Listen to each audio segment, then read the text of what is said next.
Cheryl, President Donald Trump's tough talk and tariffs imposed on Canada have brought a swift response from political leaders from our ally to the north, and it could be a sign of a protracted tariff war that will hit home here in Illinois and elsewhere.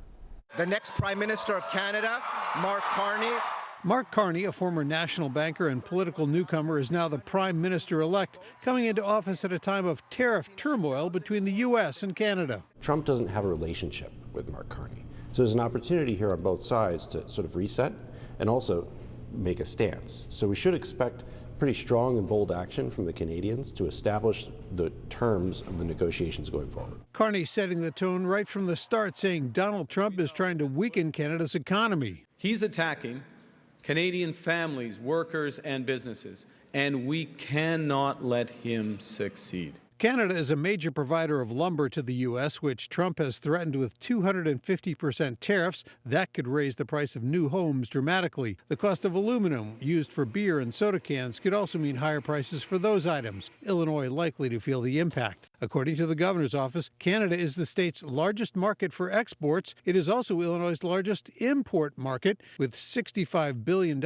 in Canadian goods imported in 2023. I've met Mark Carney, and he's a very smart man.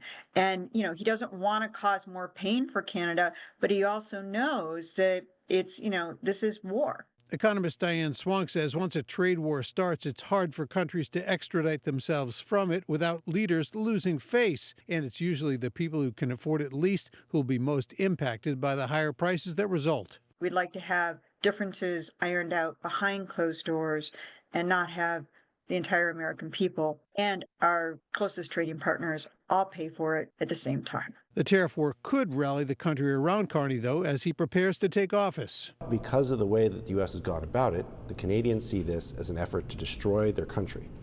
And that can create a powerful force of nationalism, unifying their economic policies.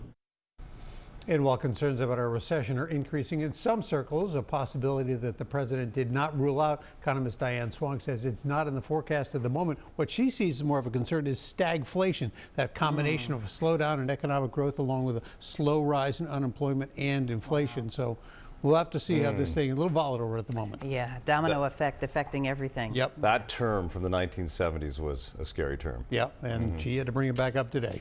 Watch breaking news on YouTube. Subscribe to ABC7 Chicago Eyewitness News.